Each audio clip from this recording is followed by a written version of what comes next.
Dapat ay namatay na lang din ako. Hindi ko kayang mabuhay nang walang mag-iina ko. Sila ang dahilan kung bakit ako nabubuhay. Kapitan, huwag ka magsalita ng ganyan. May dahilan ng Diyos kung bakit buhay ka pa hanggang ngayon. At ano ang dahilan ngayon, Erning? Ang mabuhay ng nasasaktan kasi wala nang asawa at mga anak ko. Ang mabuhay ng mag-isa. Yun ba ang dahilan niya? Kaya hinayaan niya akong mabuhay? Kapag napaslang ka na namin, ay isusundan namin ang mga tao sa baryong minamahal mo, Kapitan Tumba. Nakapaghihinayang lang dahil hindi mo na masasaksiyan ang pagbagsak ng baryo mo. Sa tingin mo ba ay papayag akong mangyari yun? Magandang araw po sa inyong lahat. Ang kwentong inyong mapapakinggan ay tungkol sa isang lalaking nagngangalang Hector. Binansagan siyang Kapitan Tumba sa kanilang baryo dahil lahat ng kriminal at masasama ang loob ay kayang-kaya niyang patumbahin. Ngunit nasubok ang tatag ni Hector nang misteryosong patayin ang asawa at mga anak niya. Ang pangyayaring yun ang sumira sa katinuan ni Hector. Nagbago ang tingin ng lahat sa kanya. Sa dami ng pagsubok na kanyang pinagdaanan, may pag-asa pa ba na bumalik ang kanyang katinuan?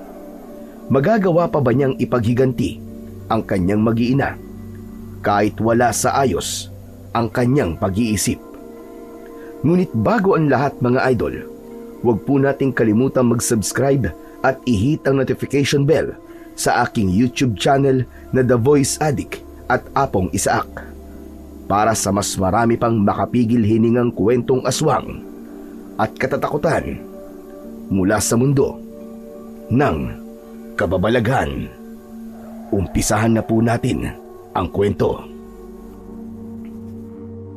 Grabe ka talaga, Kapitan Hector. Biruin mo. Napatumba mo yung 3 lalaki na nanggulo kanina sa palengke. Partida pa na wala kang kahit na anong armas nun. Karapat dapat ka talagang tawagin na Kapitan Tumba. Malalaki lang kasi ang katawan nila. Pero mahina pagdating sa mano-manong laban.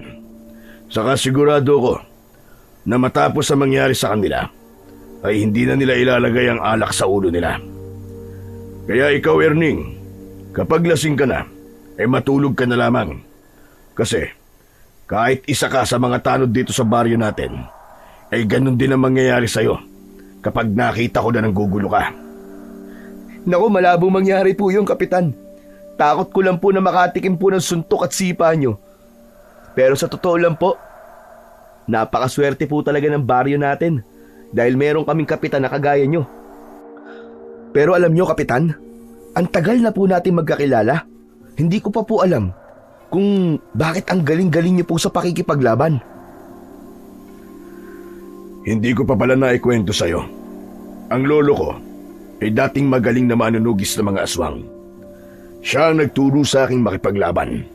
Nung binata pa ako, ay maraming beses niya akong sinama sa paghahunting ng mga aswang at marami rin kaming napatay. Sabi ko na nga ba at isa kayo mandirigma. Kung sakali palang may aswang dito sa atin, naku po, siguradong aalis kagad sila kasi matatakot po sa inyo. Ikaw, Erning, napakagaling mo talaga mambola. Aba, hindi po bola yon, Kapitan. Nagsasabi lang po ako ng totoo. O sige na, sige na. 6:00 na pala. Kailangan ko nang umuwi. Ikaw na ang bahala dito sa barangay hall, ha? Ilak mo ang pinto pagkatapos mo maglinis. Matapos magpaalam ni Hector sa tanod na si Erning, ay lumabas na siya ng barangay hall para umuwi sa kanyang bahay. Si Hector ay ilang taon ng kapitan ng baryo na yon at kilala siya roon sa bansag na Kapitan Tumba. Ang mga tao ang nagbansag sa kanya noon dahil sa husay niyang makipaglaban sa mga masasamaang loob. Lahat ng magnanakaw, kriminal at mga nanggugulo sa baryo nila ay matapang niyang hinaharap at napapatumba. Kaya naman, lahat ng mga masasamaang loob ay malaki ang takot sa kanya at ang mga mamamayan naman ay lubha siyang hinahangaan. Walang ibang nais si Hector kundi ang kapayapaan ng baryo kung saan siya lumaki at naglilingkod. Naniniwala kasi siya na bilang kapitan ay dapat prioridad niya ang kaligtasan ng mga taong nakatira sa kanyang nasasakupan. Habang naglalakad si Hector pauwi sa kanyang pamilya, ay binabati siya ng lahat ng taong nakakasalubong niya. Lahat ay may respeto at paggalang sa kanya. Yun kasi ang gusto niya, na kahit gumagamit siya ng karahasan sa masasama, ay hindi pa rin siya katatakutan ng mga tao. Bagkus ay ituturing siya ng mga ito nakakampi sa pakikipaglaban para sa kabutihan. Makalipas ang ilang minutong paglalakad, ay nakarating na si Hector sa simple nilang tahanan. Kasama niya roon nakatira ang mahal niyang misis na si Maricel at ang dalawa nilang anak na parehas na lalaki na sina Jojo at Limuel na parehas ng mga binatilyo. Agad siyang nagtungo sa kusina dahil alam niya na kapag ganung oras ay naroon ang kanyang asawa. Hindi nagkamali si Hector dahil sa kusina ay naabutan niya si Maricel na nagluluto. Nakaharap ito sa kalan at tila hindi namamalayan ang pagdating niya. Niyakap niya ang kanyang asawa mula sa likod at bahagya pa itong nagulat. Tamang-tama ang uwi mo, Hector. Malapit nang maluto tong sinigang na baboy. Paniguradong mapaparami na naman ang kain ko nito. Ang swerte ko talaga kasi bukod sa maganda ng misis ko, ay masarap pang magluto. Hay nako, nambola ka na naman. Aba, kailan ba kita binola? Oo nga pala. Nasa na sila Jojo at Limuel? Nasa kwarto na sila, nag-aaral. Teka, totoo ba yung nabalitaan ko na may nakaaway kang 3 lasing kanina sa palengke? Bago sumagot si Hector, ay pinakawalan na niya si Maricel mula sa yakap niya. Kumuha siya ng baso at naglagay ng tubig doon, saka uminom. Hindi ako nakipag-away, Maricel. Nanggulo kasi sila sa palengke. Kinausap ko sila ng maayos. Pero nung ginawa nila, nagalit pa sila sa akin at pinagtangkaan nila akong saktan. Kaya ipinagtanggol ko lamang ang sarili ko. Ayun, nakatulog sila matapos makatikim ng tig-iisang suntok sa akin. May pag-aalalang humarap si Maricel kay Hector habang hawak ang sandok. Hector, wala naman akong tutol sa pagiging kapitan mo. Pero, baka pwedeng alisin mo na sa pagkatao mo si Kapitan Tumba. Oo, marami kang natutulungan at ipagtatanggol. Pero alam mong buhay mo nakataya dyan. Hector, habang maraming natutulungan mo, ay dumadami rin ang mga kaaway mo. Paano kung gumanti sila sa'yo? Maricel, wala kang dapat na ipag-alala. Kahit gumanti sila sa akin o balikan nila ako, ay kayang-kaya ko silang harapin. Basta't wag lang nila kayong gagalawin ng mga anak ko. Nangangako ko sa inyo na hindi ako papayag na may mangyaring masama sa inyo. Matiim na tinignan ni Hector si Maricel. Ipinadama niya rito na kaya niya itong protektahan, maging ang dalawa nilang anak. Naiintindihan niya ang takot ng kanyang asawa. Alam niya na nag-aalala lang ito sa kanya at sa mga posibleng mangyari sa pamilya nila. Ngunit hindi rin niya kayang manahimik na lang at walang gawin sa tuwing may nakikita siyang inaapi at mga taong gumagawa ng bagay na labag sa batas ng tao at ng Diyos. Nang mga sumunod na araw, ay naging abala na sina Hector at ang iba pang may posisyon sa kanilang baryo dahil sa nalalapit na kapistahan sa kanilang lugar. Nagplano sila ng mga isasagawang programa at kinuwenta na rin nila ng maayos ang budget ng baryo kung sapat ba yun sa mga naisip nilang aktibidad sa paparating na kapistahan. Walang naging problema sa kanilang paghahanda at lahat ay nagkaroon ng kontribusyon. Sinimulan na kagad ng mga kabataan ang paglalagay ng banderitas sa buong baryo sa ilalim ng paggabay ni Hector. Habang pinapanood niya ang mga kabataan sa ginagawa ng mga ito, ay lumapit sa kanya si Erning.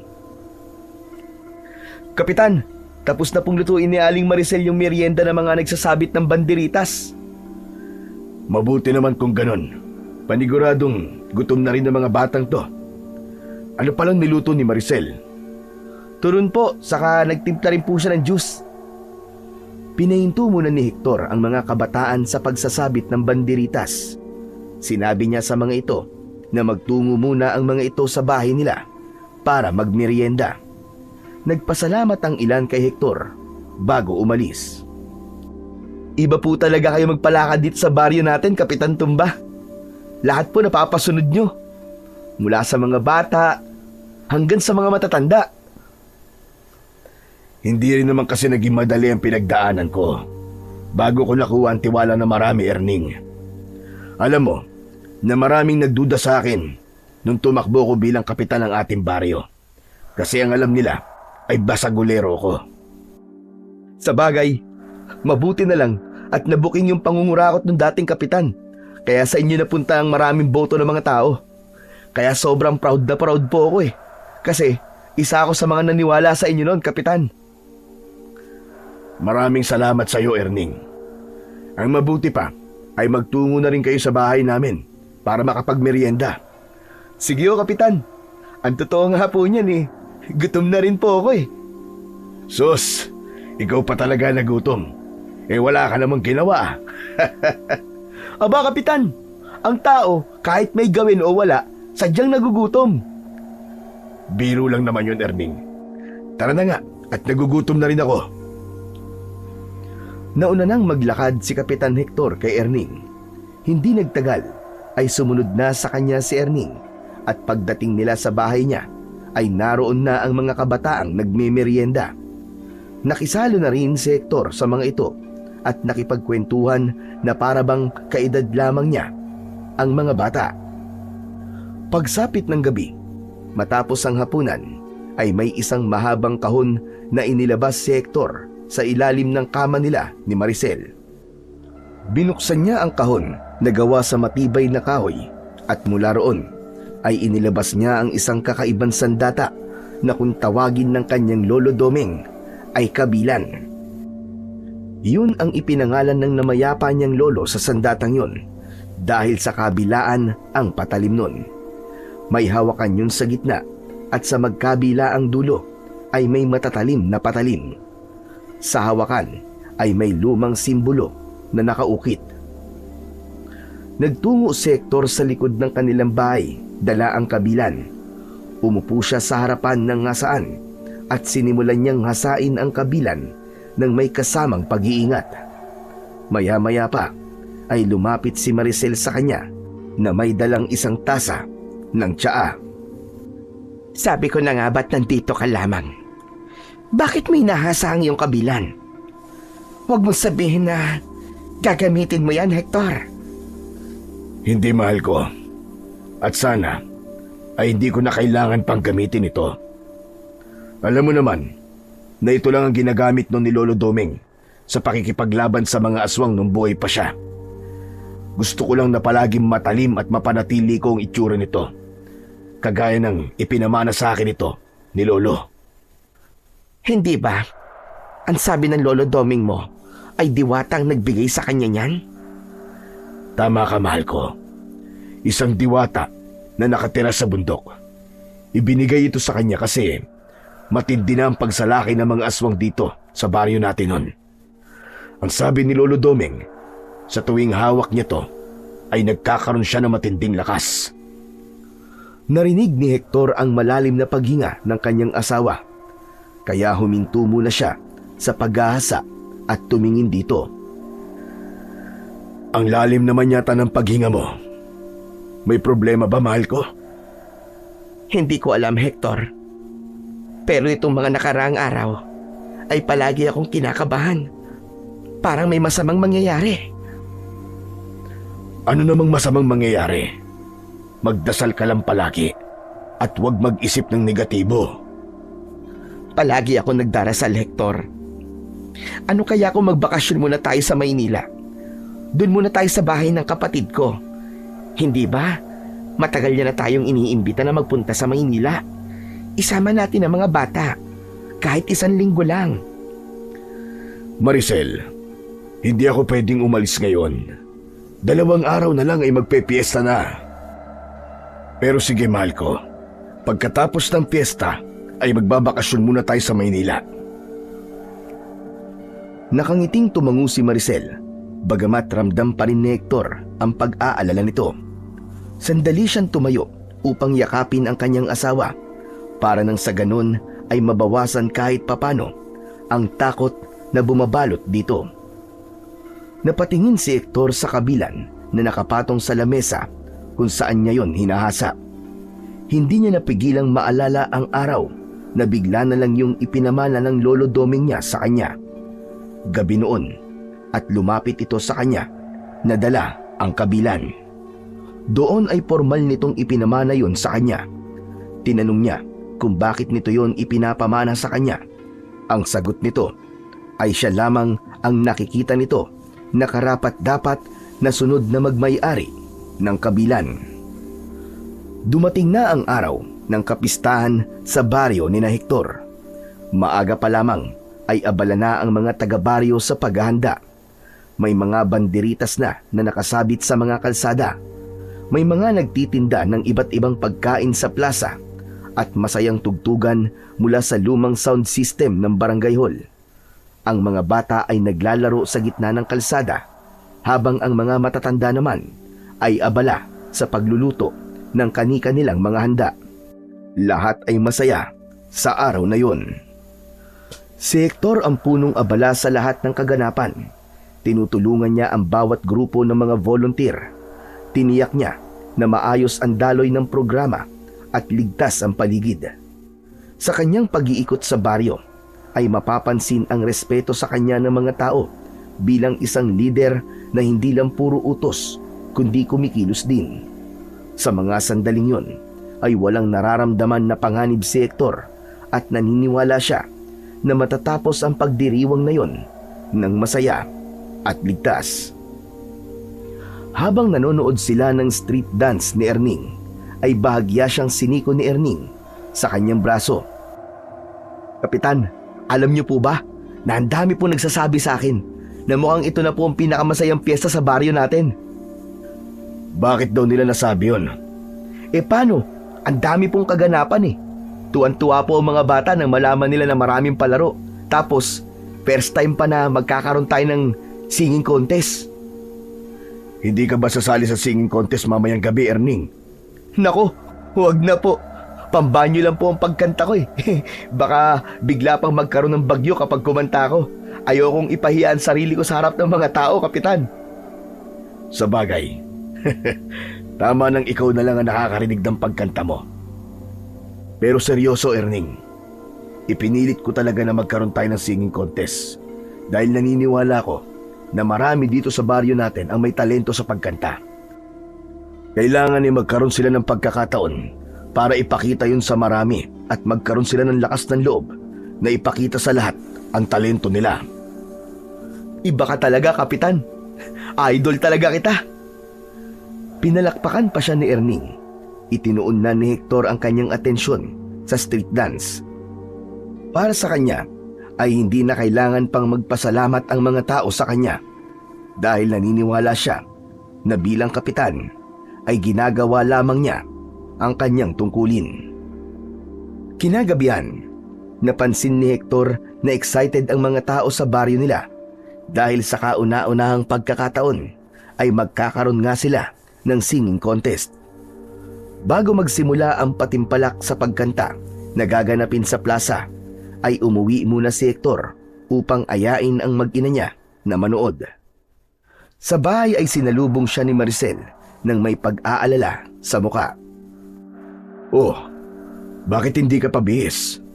Ang mga bata, handa na ba sila? Magsisimula na ang singing contest. Hindi na muna kami sasama, Hector. Masama ang pakiramdam ni Lemuel. Hindi ko siya pwedeng iwanan dito. Nakainom na ba siya ng gamot? Oo, mahal. Uminom na siya pagkatapos ng hapunan. Ano kaya kung wag na rin akong umalis? Samahan na lang kita sa pagbabantay kay Limuel. Ano ka ba, mahal? Hindi na kailangan. Kaya na namin to ni Jojo. Isa pa, ikaw ang kapitan kaya hindi ka pwedeng mawala roon.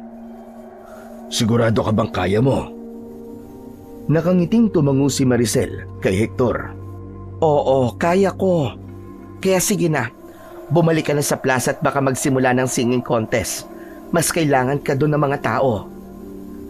Bago umalis si Hector, ay maigpit siyang niyakap ni Maricel. Sa paraan ng pagyakap nito sa kanya, ay para bang yun na ang huling beses na mayayakap siya nito. Medyo kinabahan siya, pero dahil sa kailangan niya ng bumalik sa plaza, ay inalis niya ang bagay na yon sa kanyang utak. Pagbalik ni Hector sa plaza, ay saktong nagsisimula na ang singing contest. Umupo siya sa isang sulok habang nasa tabi niya si Erning.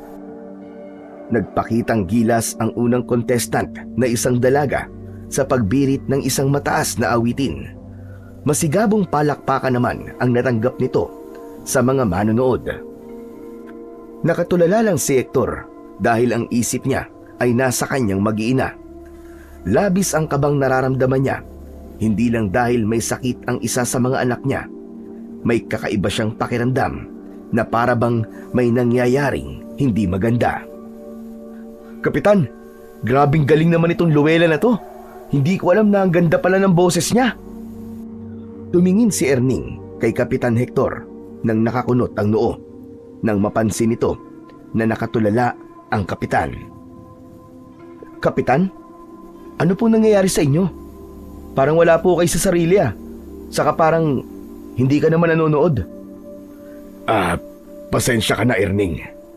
Kanina pa kasi ako kinakabahan eh. Kinakabahan? Aba, bakit naman po? Saka, saan po kayo kinakabahan? Sa kung sino po ba ang mananalo sa singing contest? Hindi, Erning. Sa mag-iina ko. Kinakabahan ako para sa kanila. At hindi ko alam kung bakit. Sandali. Bakit po wala pala sila rito?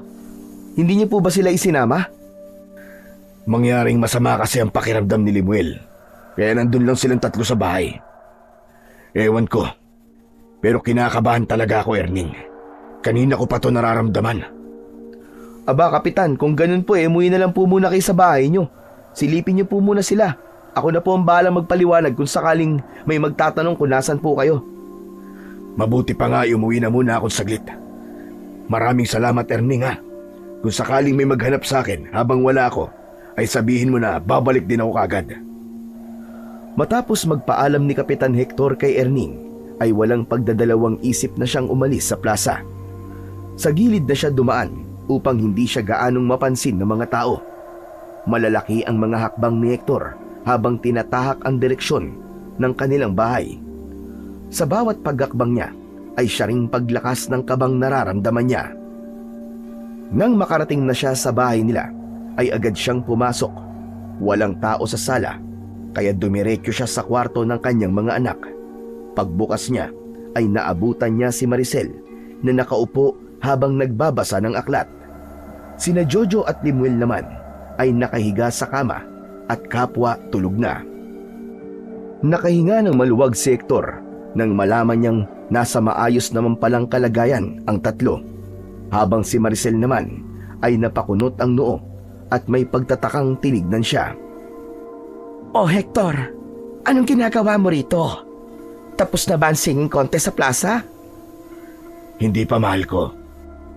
Kanina pa kasi ako kinakabahan. Kaya umuwi na muna ako para tignan kung ayos lang kayo. Ayos lang kami rito. Ayan nga, tignan mo, tulog na sila Jojo at Limuel. Ako naman ay nagbabasa-basa lang para pampaantok. Sige na, bumalik ka na sa plaza. Isang ngiti ang pinakawalan ni Hector habang nakatingin siya kay Maricel. Ngumiti rin si Maricel sa kanya, ngunit agad na nawala ang ngiting yon at napalitan ng labis na takot. May itinuro si Maricel sa likod niya. Hector! Sa likod mo! Pagharap ni Hector ay isang matangkad na lalaki ang nakita niya. May suot itong bonnet, kaya hindi niya nakilala kung sino ito. Dalawang lalaki pa ang pumasok at bago pa man makakilos si Hector ay ubod lakas ng hinampas ng lalaking nasa likuran niya ang kanyang ulo gamit ang isang bakal na tubo. Umikot ang paningin ni Hector. Bumagsak siya sa sahig habang ramdam ang pagdugo ng kanyang ulo. Sa nanlalabo niyang paningin ay nakita niyang muling hinampas ng lalaki ang ulo niya at sa pagkakataon na yon ay tuluyan na siyang nawalan ng malay at wala na siyang natandaan sa mga sumunod na nangyari. Maraang iminulat ni Hector ang kanyang mga mata. Sa una ay malabo ang paningin niya kaya muli siyang pumikit. Naramdaman niya ang labis na pananakit ng kanyang ulo. Sa muling pagbukas ng mga mata niya ay naging malinaw na ang kanyang paningin. Doon niya napagtanto na nasa ospital siya. Nakahiga siya sa isang hospital bed at may nakakabit na dextrose sa kanyang kamay. Ang unang pumasok sa isip ni Hector ay ang kanyang mag-iina.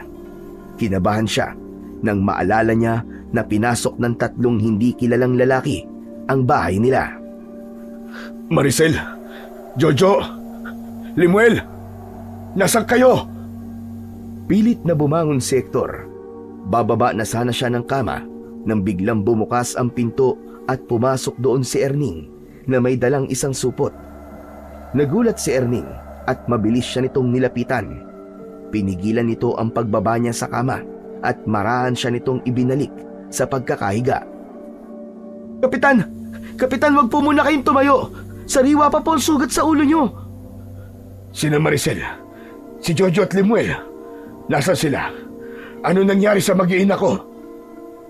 Natigilan si Erning sa tanong na yun ni Kapitan Hector. Hinawakan ni Hector ang magkabila ang balikat ni Erning. Erning, sumagot ka. Sagutin mo ang tanong ko. Anong nangyari sa kanila? Ayos lang po sila, Kapitan. Nandun po sila sa bahay niyo ngayon. Sigurado ka ba? Nagsasabi ka ba ng totoo? Opo, Kapitan. Nang may pumasok po na 3 lalaki sa bahay niyo, ay nakasigaw po si Aling Maricel. May mga tao pong nakarinig kaya pumunta po agad sa inyo. Pero yung 3 lalaki po, nakataka sila. Matapos marinig ang sinabi ni Erning, ay bahagyang nakahinga ng maluwag si Kapitan Hector. Diyos ko, salamat naman sa Diyos at ligtas sila. Akala ko kung ano na nangyari sa kanila. Pero kailangan ko nang umuwi, Erning. Gusto ko nang makita ang mag-iina ko. Pero Kapitan, hindi pa nga po kayo pwedeng umuwi. Hindi, Erning, uuwi na ako. Kapag sinabi kong uuwi na ako, uuwi na ako. Natameme si Erning sa pagtaas ng boses ni Hector. Hinugot niya ang nakakabit na dextrose sa kanyang kamay. Nakita niya ang damit niya na nakapatong sa upuan at agad siyang nagpalit. Matapos yun, ay malalaki ang hakbang na lumabas siya ng kwartong yun habang nakasunod si Erning. Kahit na sinabi ni Erning na maayos ang lagay ng mag-iina niya, ay hindi pa rin niya magawang makampante hanggat hindi nakikita ng mga mata niya ang totoong kalagayan ng mga ito. Mula sa ospital ay sumakay si Hector ng tricycle. Nasa loob siya habang nasa likod naman ng driver si Erning. Makalipas ang ilang minuto ay bumaba na sila ng tricycle nang huminto yun sa tapat ng bahay ni na Hector. Napakunot ang noo niya nang makitang maraming tao sa labas. Erning, bakit ang daming tao sa bahay namin? Kapitan, sorry po. May pagtatakang tumingin si Hector kay Erning. Hindi na siya nagtanong pa at naglakad na siya papasok sa kanilang bahay. Unti-unti na siyang kinutuban na may hindi tama. Pagpasok niya ng bahay, tumambad sa kanya ang 3 kabaong na nakahilera sa sala. Hindi siya kagad nakakilos. Lumapit siya sa mga kabaong at isa-isa yung tinignan. Pakiramdam niya ay pinagbagsakan siya ng langit at lupa nang malaman na ang mag-iina niya ang nakahiga sa mga kabaong. Napaluhod si Hector sa sahig at doon na sumabog ang luha niya. Pumalahaw siya ng iyak at wala na siyang pakialam kahit pa maraming nakakakita sa kanya. Agad namang lumapit si Erning kay Kapitan Hector upang alalayan ito. Kapitan, sorry po. Ayoko po muna sanang sabihin sa inyo kasi nagpapagaling pa po kayo sa ospital eh. Hindi. Hindi totoo to. Bakit? Panginoon ko! Bakit? Hindi maipaliwanag ni Hector ang ngapdi sa dibdib niya. Isa yung uri ng kirot na hindi kayang gamutin ng kahit na anong gamot. Puno ng tanong ang isip niya habang humahagulgol sa gitna ng sala. Magdamag na hindi umalis si Hector sa tabi ng mga kabaong ng kanyang mag-iina. Tahimik lang siya, walang imik, at tulala habang nakatitig sa mga muka ng mga mahal niyang hindi na muling magigising. Nang sumunod na araw ay may dumating na mga pulis upang makipag-usap sa kanya. Ipinaalam ng mga ito na wala pa ring sospek sa pagpatay sa mag-iina niya. Hindi nagpakita ng reaksyon si Hector. Nanatili lang siyang tahimik dahil ang nasa utak niya ay panaginip lamang ang lahat ng yun. Hanggang sa dumating na ang araw ng libing. Halos lahat ng tao sa baryo ay nakipaglibing at nagpakita ng pakikiramay. Nang ibinababa na sa hukay ang kabaong ng mag-iina, ay napahagulgul si Hector. Hawak ni Erning ang braso ni Kapitan dahil nagwawala na rin ito. Matapos ang libing, ay sinamahan si Hector ni Erning sa bahay niya. Tahimik siyang naupo sa may sala habang nakatayo si Erning sa may pinto. Iginala niya ang tingin sa paligid at umasa siyang makikita niya roon ang kanyang mag-iina. Ngunit bigo siya. Ang tanging nakita niya ay ang mga litrato ni Maricel, Jojo at Lemuel na nakasabit sa dingding. Muli siyang napaluha nang tuluyan ng sumiksik sa pagkatao niya na wala na talaga ang mga ito. Dapat namatay na lang din ako. Hindi ko kayang mabuhay nang walang mga mag-iina ko. Sila ang dahilan kung bakit ako nabubuhay. Kapitan, huwag ka magsalita ng ganyan. Naniniwala akong may dahilan ng Diyos kung bakit buhay ka pa hanggang ngayon. At ano ang dahilan na yun, Erning? Ang mabuhay ng nasasaktan kasi wala nang asawa at mga anak ko. Ang mabuhay ng mag-isa. Yung ba ang dahilan niya? Kaya hinayaan niya ako mabuhay. Hindi, Kapitan. Hindi ko rin po alam. Pero naniniwala po ako na may dahilan po ang lahat ng ito. Tumiim ang bagang ni Hector habang matalim na nakatingin sa kawalan. Mariin niyang ikinuyom ang kanyang mga kamay. Ang lungkot sa puso niya ay napalitan ng nagbabagang puot. Tapos hanggang ngayon ay malaya pa rin ang mga pumatay sa kanila. Anong klaseng hustisya meron ng Diyos natin, Erning? Sagutin mo ko! Anong klaseng hustisya meron siya? Kapitan, naiintindihan ko kung bakit nakakapagsalita ka ng ganyan ngayon. Alam kong walang kasing sakit ang nararamdaman mo. Pero gusto ko pong ipaalala sa inyo na hindi ka nag-iisa. Nandito po ako, Kapitan. Nandito po ang lahat ng mga tao sa baryo. Hindi ka namin pababayaan.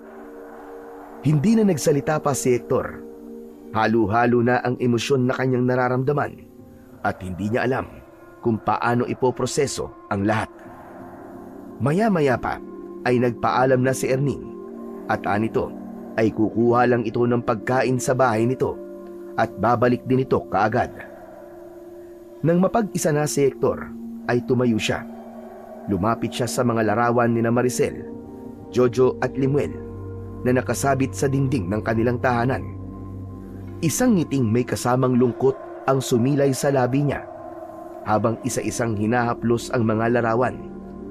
Agad na nawala ang ngiti niya at muli siyang napahagulgol. Isa-isa niyang kinuha ang mga larawan. Sumandal siya sa dingding at umiiyak niyang niyakap ang mga larawan na hawak niya. Patawarin niyo ko kung hindi ko kayo naprotektahan. Patawarin niyo ako. Patawarin niyo ako, mga anak. asawa ko. Marahang dumausdos pababa si Hector hanggang sa tuluyan na siyang napahiga sa malamig na sahig habang yakap pa rin ang larawan ng kanyang mag-iina. Matapos mailibing ang mag-iina ni Hector, ay unti-unti na siyang nagbago. Hindi na siya bumalik sa barangay hall at hindi na rin siya nagpapakita sa mga pagpupulong sa kanilang baryo. Madalas siyang nasa harapan ng kanyang bahay habang nakatitig sa kawalan. Ang imahe ng pagiging matapang at walang kinatatakutang kapitan ay mabilis na naglaho sa pagkatao ni Kapitan Hector. Kung minsan ay makikita si Hector na mag-isang tumatawa tapos bigla na lamang iiyak. Marami ang nag-isip at nagsasabi na dahil sa napakasakit na nangyari sa kanya ay unti-unti na siyang nawalan ng sariling katinuan. Habang lumilipas ang mga araw, mas lalong lumala ang kalagayan ni Hector. Hindi na siya nag-aayos ng sarili. Hindi na rin naliligo o nagbibihis ng maayos.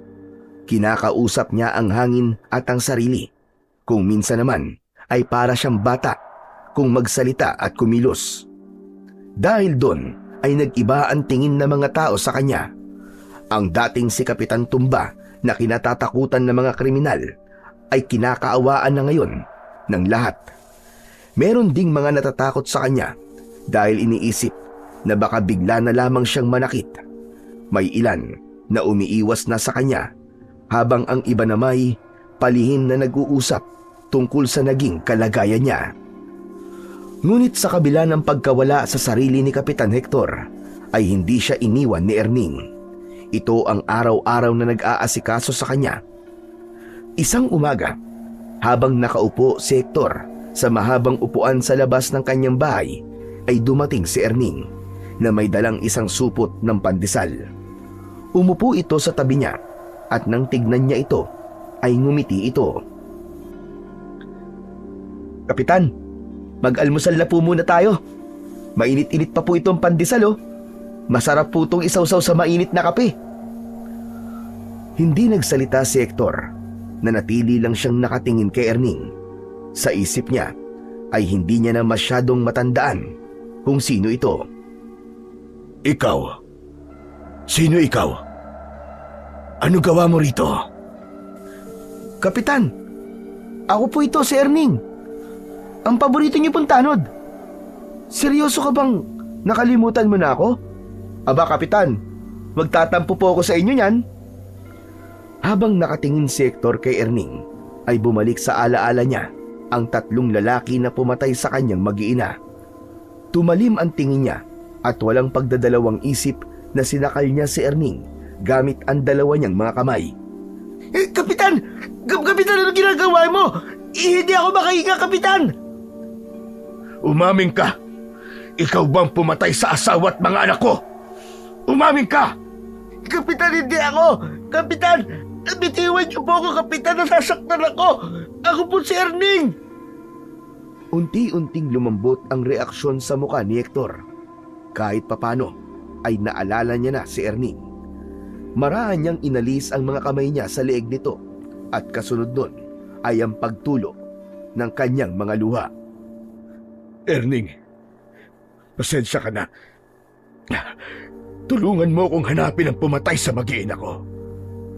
Tulungan mo ko, Erning. Parang awa mo na. "Kapitan, kumikilos pa rin po ang mga pulis sa paghahanap sa kanila. Huwag kang mag-alala kasi sigurado ako na hindi magtatagal ay mahuhuli rin ng mga walang yang yun." Erning, samahan mo ko. Samahan mo ko. Hahanapin natin sila. Tumayo si Hector at hinawakan niya ang isang kamay ni Erning. Hinila niya ito palayo sa bahay nila. Malalaki ang mga hakbang nila at halos makaladkad na niya si Erning. Sa gitna ng kanilang paglalakad ay biglang natigilan si Kapitan Hector. Tila ba naulinagan niya ang malambing na pagtawag sa kanya ni Maricel at ang masayang pagtawa ni na Jojo at Limuel. "Kapitan, umuwi na po tayo sa bahay niyo. Baka pagod na po kayo eh." Sandali lamang. Hindi mo ba naririnig yun? Ang alin po?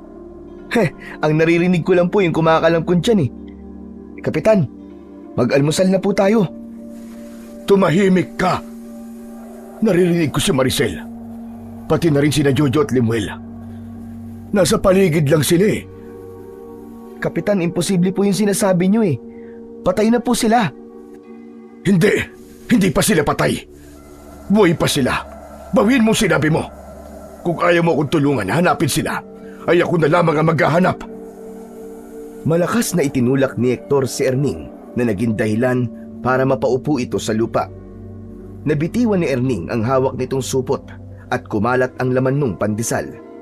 Habang abala si Erning sa pagpulot ng pandesal, ay mabilis na tumakbo si Hector palayo. Narinig niya ang pagtawag sa kanya ni Erning pero hindi niya ito pinansin. Patuloy lang siya sa pagtakbo habang umaasa na makikita niya ang kanyang mag-iina. Habang tumatakbo si Hector ay hindi nawawala sa pandinig niya ang boses ng kanyang asawa at 2 anak. Paminsan-minsan ay humihinto siya at lumilinga sa paligid. Maricel! Jojo! Limuel, nasan kayo? Magpakita kayo sa akin! Mga anak! May mga taong nakakakita sa kanya at iba't iba ang reaksyon ng mga yon. May mga natakot at meron din na pinagtawanan siya dahil bigla na lang siyang iiyak o kaya naman ay tatawa. Nagpatuloy sa pagtakbo si Kapitan Hector hanggang sa mapagtas na ang tsinelas niyang disipit. Hinubad niya ang kanyang tsinelas at muli siyang tumakbo. Walang direksyon ang mga paa niya hanggang sa hindi niya na namalayan na nakarating na pala siya sa gubat. Huminto si Kapitan Hector sa gitna ng mga nagtataasang mga puno. Maricel! Mahal ko! Nasaan na kayo? Huwag na kayong magtago sa akin. Miss na miss ko na kayo ni na Jojo at Limuel. Narinig ni Hector ang boses ni Maricel na tinawag ang pangalan niya. Tumakbo siya sa direksyon ng pinanggagalingan ng boses habang malakas siyang tumatawa. Umasa siya na sa dulo ng pagtakbo niya na yon ay makikita na rin niya sa wakas ang kanyang mag-iina. Makalipas ang ilang oras ay tuluyan ng kumagat ang dilim. Mabagal na naglalakad si Kapitan Hector dahil sa labis na pagod. Alam niya na naliligaw na siya ngunit wala siyang pakialam dahil ang tanging nasa isip niya ay ang makita ang kanyang mag-iina kahit imposible nang mangyari pa yon. Habang naglalakad ay paulit-ulit niyang ibinubulong ang pangalan ng kanyang asawa at mga anak. Hanggang sa hindi na kinaya ni Hector ang labis na pagod at umupo na siya sa tabi ng isang malaking puno. Sumandal siya sa katawan ng puno at tumingin siya sa kawalan. Napahawak siya sa kanyang tiyan dahil nagugutom na siya. Mula umaga hanggang gabi ay wala siyang ginawa kundi ang maglakad at tumakbo para hanapin sina Maricel. Isang malakas na halakhak ang kumawala sa lalamunan niya hanggang sa naiyak siya nang mapagtantong patay na ang buong pamilya niya. Bakit niyo ako iniwanang mag-isa? Dapat ay isinama niyo na rin ako. Dapat isinama niyo na rin ako! Nangihinang tumayo si Hector at muli siyang naglakad. Makalipas ang ilang minuto ay isang maliit na kubo ang kanyang nakita sa gitna ng kagubatan. May ilaw mula sa loob ng kubo na mukhang galing sa gasera, kaya naisip niya na meron doong nakatira. Lumapit siya sa kubo, pero nung nasa pintuan na siya ay nahindik siya sa nakita niya sa loob. Isang matandang lalaki ang nilalapa ng isang nilalang na may makapal na balahibong itim at matutulis na mga kuko. Aswang! May aswang! Napalingon ng aswang kay Hector at agad itong tumayo at naglakad palapit sa kanya. Marahang umatras si Hector habang hindi inaalis ang tingin sa aswang. Hindi ko inaasahan na dito tayo magkikita, Kapitan Tumba. Kilala mo ko? Paano mo ko nakilala? Imposibleng hindi ko makikilala ang isa sa mga taong pumatay sa buong pamilya ko. Ikaw, ang kang walang hiya mong lolo, ang pumatay sa kanila. Teka, wala akong alam sa sinasabi mo. Wala akong pinapatay. Hindi mo na nga pala maaalala dahil sintu-sintu ka na ngayon. Ano ang pakiramdam ng mawalan ng mahal sa buhay, Hector? Gusto kong ipaalam sa iyo na ako at ang mga kapatid ko ang pumatay sa mag-iina mo. Sinadya naming buhayin ka para maramdaman mo kung ano ang pakiramdam namin nang patayin niyo mga magulang namin at iba pa naming kapatid. Ngayon, oras na para sumunod ka sa mag-iina mo. Nang sumugod ang aswang kay Hector, ay kusang gumalaw ang katawan niya. Mabilis siyang tumakbo palayo rito. Halos matisod siya sa mga batong natatapakan niya. Pero hindi siya uminto dahil alam niya na kamatayan ang sasapitin niya sa oras na maabutan siya ng aswang. Wala ka na mapupuntahan, Kapitan Tumba. Ikaw na ngayon ang itutumba ko. Mas lalong binilisan ni Hector ang pagtakbo hanggang sa hindi niya na napansin ang malalim na padausdos na lupa sa harapan niya. Nahulog siya roon at nagpagulong-gulong siya pababa. Isang malaking bato ang nakita niya na mababangga niya. Sinubukan niyang ihinto ang paggulong niya pero hindi siya nagtagumpay. Malakas na humampas sa malaking bato ang ulo ni Hector at agad siyang nawalan ng ulirat dahil doon. Sa muling pagbukas ng mga mata ni Hector ay sumalubong sa kanya ang pamilyar na silid tulugan. Nakahiga na siya sa papag nila ni Maricel sa kanilang tahanan. Tumining ang kirot sa gitna ng ulo niya at bumalik sa alaala niya ang gabing pinasok ng 3 lalaki ang bahay nila.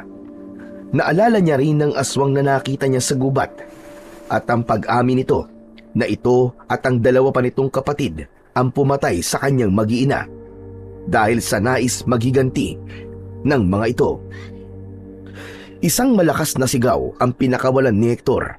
Pakiramdam niya ay sasabog ang ulo niya sa samut-saring alaalang bumabalik doon. Humahangos na pumasok naman si Erning sa kwarto ni Kapitan Hector at agad itong lumapit sa kanya. "Kapitan! Kapitan! Huminahon ka! Ligtas ka na, Kapitan! Ligtas ka na!" Patuloy sa pagwawala si Hector. Tumayo siya at takmang lalabas pero pinigilan siya ni Erning. Nang hawakan nito ang braso niya ay kusang kumilos ang isa niyang kamao at nasuntok niya sa nguso si Erning. Nabitiwan siya ni Erning at napaupo ito sa sahig. Tila natauhan si Hector nang makitang dumudugo ang bibig ni Erning. Nilapitan niya ito at may pag-aalala na tinulungan itong makatayo. Ayos ka lang ba, Erning? Matapos niyo po akong suntukin sa bunganga, tatanungin niyo po ako kung ayos lang ako. Ayos ka rin, no, Kapitan? Pasensya ka na, Erning. Nabigla lang ako. Hindi ko sinasadya. Biglang natigilan si Erning hanggang sa nanlaki ang mga mata nito. Kapitan, bakit parang maayos na ang aura mo ngayon? Maayos ka na rin magsalita. Parang wala ka ng problema sa utak ah. Maging si Hector ay natigilan sa napunang yun ni Erning.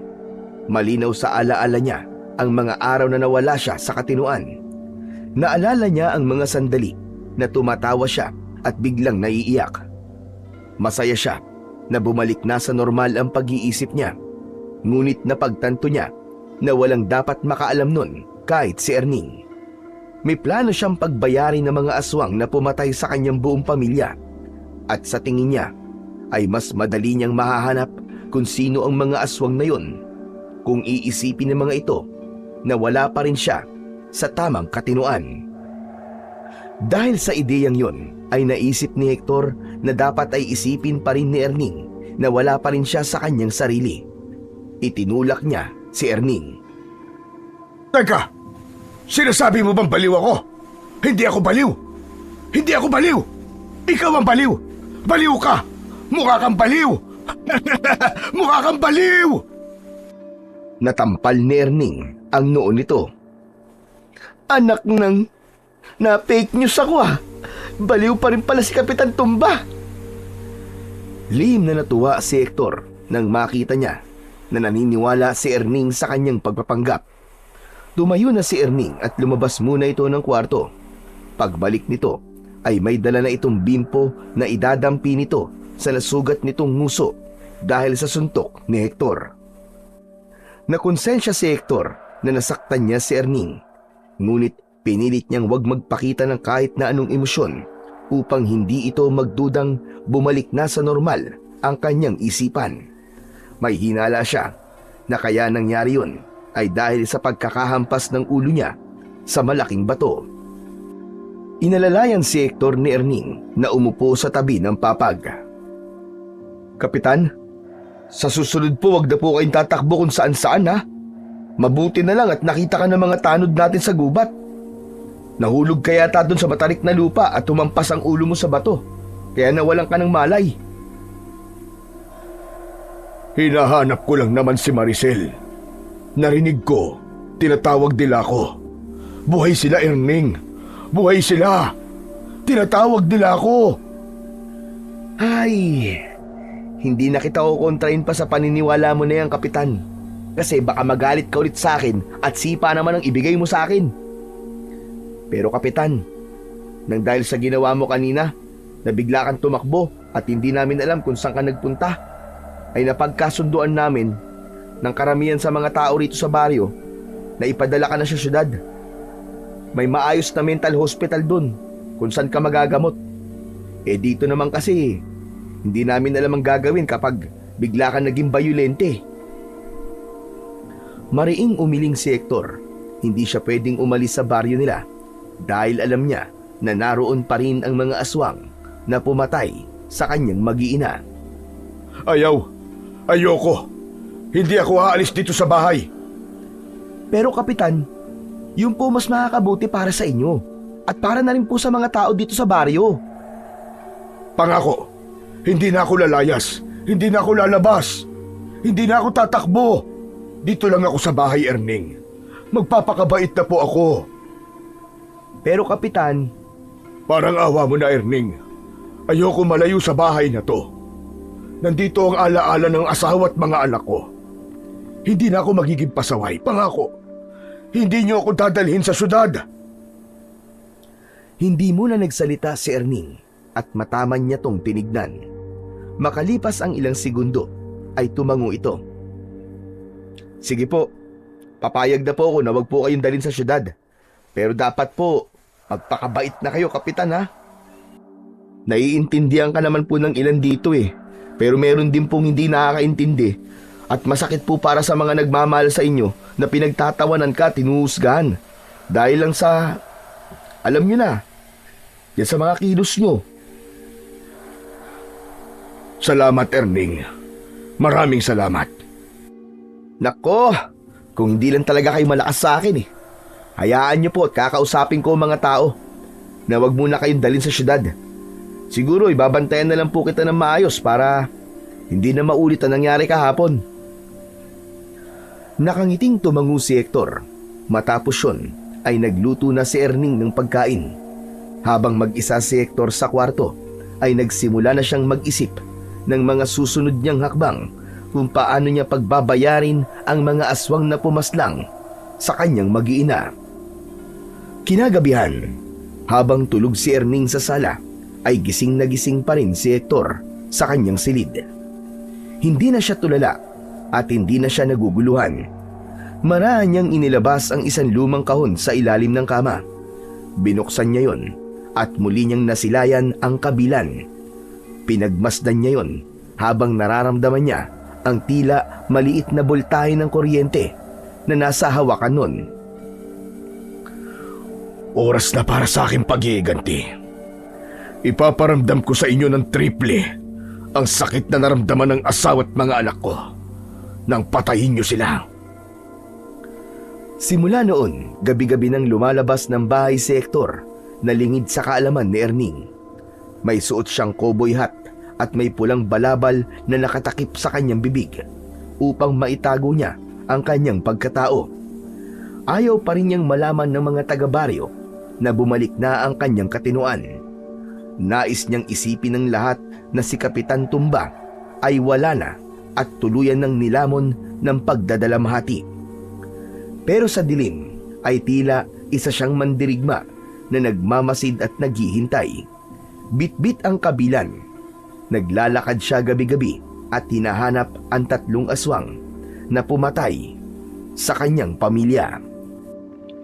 Isang umaga, gaya ng nakasanayan, ay kasabay na nag-almusal ni Hector si Erning. Hindi na siya nagpapasaway, pero patuloy niya pa rin ipinapakita dito na wala pa rin siya sa katinuan. Alam mo, Kapitan, masaya ako na hindi ka napasaway nitong mga nakaraang araw. Sana magtuloy-tuloy na po yan hanggang sa gumaling na po kayo. Para naman hindi ka na namin dalhin sa mental hospital. Nakatulala lang si Hector habang kumakagat-kagat pa sa pandesal. Pero, Kapitan, may masama po akong ibabalita sa inyo. Kagabi po, pinatay po ang buong pamilya ni Mang Ambo. Walang nabuhay sa kanila. Ang sabi po ng mga nakakita, may 2 aswang daw po ang pumasok sa bahay nila. Sabi rin po ng iba na nakakita sa bangkay, grabe yung pagkakapatay kina Mang Ambo. Puro raw po kalmot at kagat. Tapos po, nakalabas pa po ang mga lamang loob. Iniisip ko pa nga lang po nako, talagang nagtataasan na po mga balahibo ko. Kinikilabutan po talaga ako. Nanlamig si Hector, hindi dahil sa takot, kundi dahil sa galit. Napagtanto niya na ang 2 aswang na sinabi ni Erning ay kabilang sa mga aswang na pumatay sa kanyang pamilya. Kaya Kapitan, hindi ka na talaga pwedeng lumabas tuwing gabi Mabuti sana kung kaya mo pang gawin yung mga galawan mo bilang Kapitan Tumbe. Sa kondisyon mo ngayon, alam kong hindi mo na yun magagawa. Oo, pangako Erning, hindi na ako lalabas ng bahay kapag gabi. Takot ako sa aswang. Ang papangit nila. Yan, ganyan nga. Dapat ay makikinig ka sa akin, Kapitan. Ipinagpatuloy ni Hector ang pagkain niya. Sa isip niya ay naglaro kung paano niya papahirapan ng mga aswang na dahilan kung bakit siya nakalugmok sa labis na kalungkutan. Sa paglipas ng mga araw ay lalong tumindi ang apoy ng paghihiganti sa dibdib ni Hector. Gabi-gabi siyang lumalabas at sinisiguro niya na mahimbing na ang tulog ni Erning upang hindi nito malaman ang ginagawa niya. Kapag nasa labas siya tuwing gabi, ay palagi siyang naglalakad sa madidilim na bahagi ng baryo. Patuloy siyang umaasa na makakaharap na niya ang mga aswang na hindi lang ang pamilya niya ang pinatay. Hindi na siya makakapayag na masundan pa yon, lalo na't narinig niya kay Erning na balot na ng takot ang mga tao. Hanggang isang gabi, sa paglalakad ni Hector, ay may kakaiba siyang naramdaman sa kanyang likuran. May kakaibang kilabot na bumalot sa buo niyang pagkatao. Isang pamilyar na pakiramdam kapag may aswang sa paligid. Suminghot si Hector at may naamoy siyang mabaho. Amoy ng nabubulok na karne. Mabilis siyang lumingon at dun niya nakita ang 2 nilalang na may pulang-pulang mga mata at mahahaba ang mga kuko at mga ngipin. Mabuti naman na tagpakita na kayo sa akin. Pero bakit 2 lang kayo? Nasaan ang isa niyo pang kasama? Hindi nagsalita ang mga aswang na natiling nakatingin ng 2 kay Kapitan Hector habang nagngangalit ang mga ngipin ng mga ito. Pinaikot ni Kapitan Hector ang kabilan sa kanyang kamay. Isang aswang ang patakbong sumugod sa kanya. Nang malapit na ito ay bigla itong tumalon ng mataas. Inihanda naman ni Hector ang sarili. Sinalubong niya ang aswang na yon at itinapat niya rito ang matulis na bahagi ng kabilan at saktong bumaon yun sa dibdib ng aswang. Pagbagsak ng aswang sa lupa ay agad itong tumayo at lumayo kay Hector. Sumugod ang isa pang aswang mula sa likuran ni Hector, ngunit naramdaman niya ang presensya nito. Isang malalim na hiwa mula sa isa sa 2 patalim ng kabilan ang ibinigay niya rito. Bumaon yun sa balikat ng aswang. Sumirit mula roon ang maitim nitong dugo. Ngunit hindi nagpatinag ang aswang at muli nitong inatake si Hector. Umiwas si Hector. Nang lumagpas ang aswang sa kanya ay buong puwersa niyang sinaksak ito sa likod. Walang tigil na pinagsasasaksak ni Hector ang aswang sa likod hanggang sa ito ay magkalasog-lasog. Habang ginagawa niya yon ay walang ibang nasa isip niya kundi sina Maricel, Jojo at Limuel. Hindi nagtagal ay walang buhay na bumagsak ang isang aswang. Matalim ang mga matang tinignan ni Hector ang natitirang aswang. Naramdaman niya ang takot nito nang bahagya itong umatras. Ngayon, ikaw naman ang isusunod ko, Diablong Buwang ka! Mabilis na tumakbo si Hector palapit sa aswang. Malakas niya itong sinipa sa dibdib. Pati hayang natumba ang aswang at agad itong pinaibabawan ni Hector. Itinapat niya sa leeg ng aswang ang isang patalim ng kabilan. Hahayaan kitang mabuhay, Diablong Buwang ka! Sabihin mo sa isa mo pang kasama na hindi ako natatakot sa inyo at sisiguraduhin ko na sa susunod na magkakaharap tayo ay dalawa ko na kayong papatayin at tatadtarin ko kayo ng pinong-pino. Isang malakas na suntok ang pinatama ni Hector sa panga ng aswang. Sa lakas ng suntok niya ay nabasag ang matutulis nitong mga pangil. Tumayo na siya at sinipa niya sa tagiliran ang aswang. Takot na tumayo ang aswang.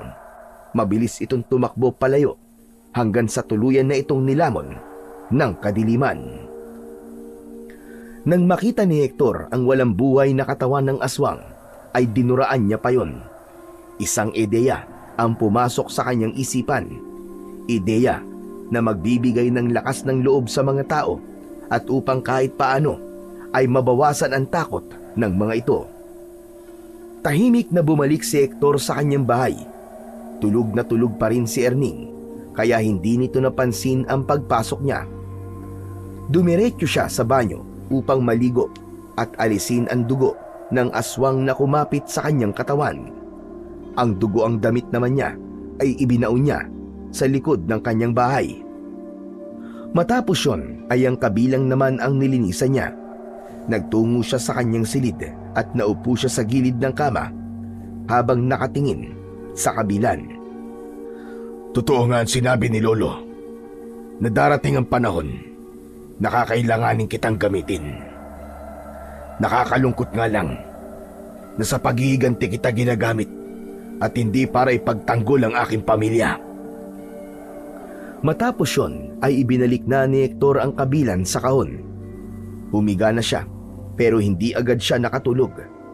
Kahit paano ay nabawasan ang bigat sa dibdib niya sapagkat nagawa na niyang mapatay ang isa sa 3 aswang na pumatay sa kanyang mag-iina. Kinabukasan ng umaga, nagising si Hector sa malalakas na katok ni Erning sa pinto ng kanyang kwarto. Inaantok na bumangon siya at sa pagbukas niya ng pinto ay bumungad sa kanya si Erning na nanlalaki ang mga mata. Istorbo ka naman, Erning. Natutulog pa ako. Alam ko po, Kapitan, pero kailangan mong makita to. Ano ba yon? Nandito na ba sina Maricel? Kasama ba niya sina Jojo at Limuel? Hindi, Kapitan, hindi sila. Kapitan, basta, tumama ka sa akin. Naunang lumabas si Erning habang nakasunod sa kanya si Hector. Isang lihim ng ngiti na ang sumilay sa labi ni Hector dahil may hinala na siya sa kung ano ang ipapakita nito sa kanya. Mula sa hindi kalayuan ay natanaw ni Hector ang mga nagtitipong mga tao sa isang puno na nasa tabi ng daan. Paglapit nila ron ay nakita niya ang isang aswang na patiwarik na nakasabit sa puno gamit ang matibay na lubid. Wala itong buhay at pinagpipiesta nito ng malalaking mga langaw. Lihim na pinagmasdan ni Hector ang reaksyon ng mga tao. Karamihan sa mga yon ay masaya dahil sa patay na aswang na nakasabit sa puno. Tignan mo, Kapitan! Tignan mo! May pumatay sa isa sa mga aswang! Aswang pala yan? Akala ko baboy eh. Si Kapitan naman eh. Aswang po yan! Ayoko na dito. Nagugutom na ako. Umuwi na tayo, Erning. Napakamot na lang si Erning sa likod ng ulo nito. Magkasama na silang bumalik sa bahay ni Kapitan Hector at naghanda na si Erning ng kanilang almusal. Habang kumakain ay napansin ni Hector na panayang sulyap sa kanya ni Erning na para bang may gusto itong sabihin o itanong. Kapitan, meron po akong itatanong sa inyo. Kapitan, ikaw po bang pumatay dun sa aswang? Nagpapatawa ka ba, Erning? Paano ko papatayin yun? Magdamag akong tulog. Saka, di ba sabi mo sa akin, bawal ako lumabas tuwing gabi. Alam ko na kapag hindi kita sinunod, dadalin mo ko sa mental hospital. Sa bagay, sa kalagayan mo ngayon imposibleng ikaw talaga ang pumatay dun. Pero alam niyo ba, Kapitan, ang sabi ng mga tao, meron na raw bagong Kapitan Tumba ang baryo natin. Sino naman si Kapitan Tumba? Kapitan, nakalimutan niyo na po ba? Ikaw po si Kapitan Tumba. Pero nung nasa Katinuan ka pa, ang sabi ng mga tao, may bago na raw na tagapagtanggol ang baryo natin. Para sa akin, hindi maganda na tawagin din nilang Kapitan Tumba yung pumatay dun sa aswang. Para sa akin, ikaw lang po ang nag-iisang Kapitan Tumba. Lihim na natuwa si Hector sa sinabing yun ni Erning.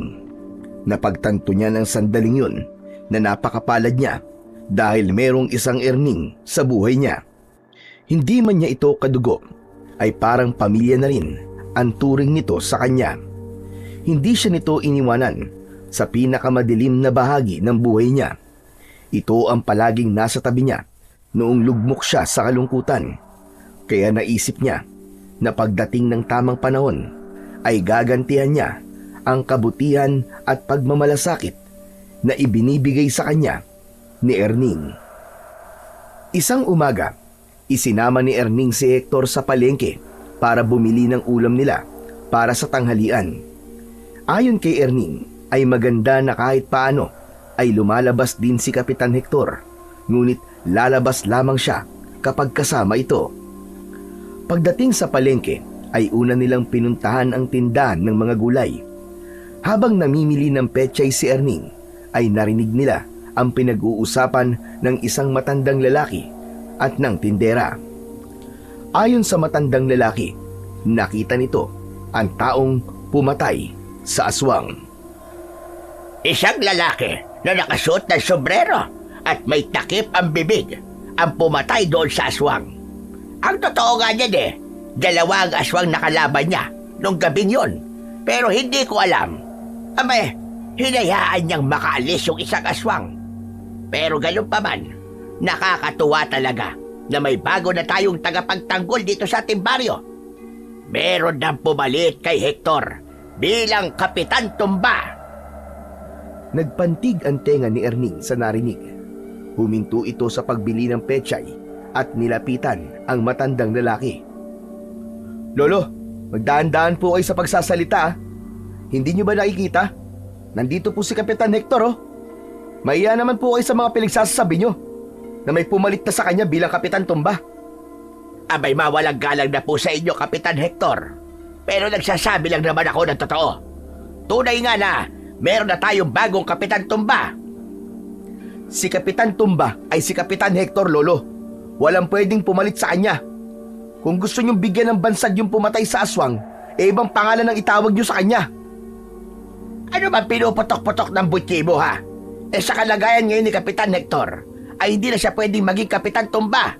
Kaya dapat ay ibigay na lang natin ang pangalan na yon dun sa lalaking pumatay sa aswang.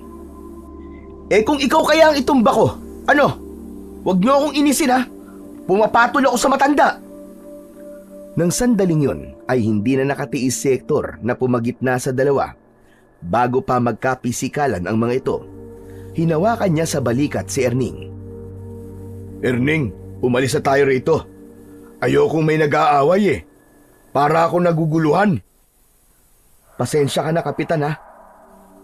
To kasing matandang to Sinusundo ang pika ko. Lumipat na lang sina Hector at Erning sa ibang tindahan ng gulay. Lihim na nasaktan si Hector sa sinabi ng matandang lalaki. Pakiramdam niya kasi, porkit nawala na siya sa sarili, ay nabura na rin sa isipan nito ang mga nagawa niya noon. Ngunit kahit paano ay pinilit niya itong intindihin. Dahil sa banta ng aswang sa kanilang baryo, ay naghahanap ang mga tao ng magtatanggol sa mga ito. Yun nga lang, walang kaalam-alam ang lahat na ang taong pumaslang sa aswang at siya ay iisa lang. Hanggang sa makauwi si Hector sa bahay, ay dala pa rin ni Erning ang inis sa nangyari sa palengke.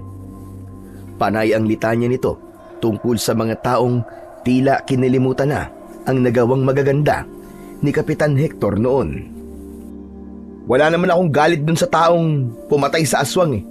Ang sa akin lang, wag nilang sabihin na yun na ang bagong Kapitan Tumba.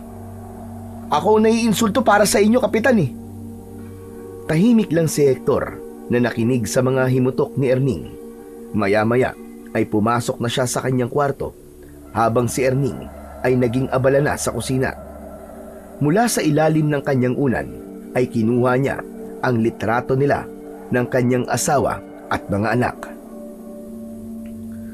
Huwag kayong mag-alala.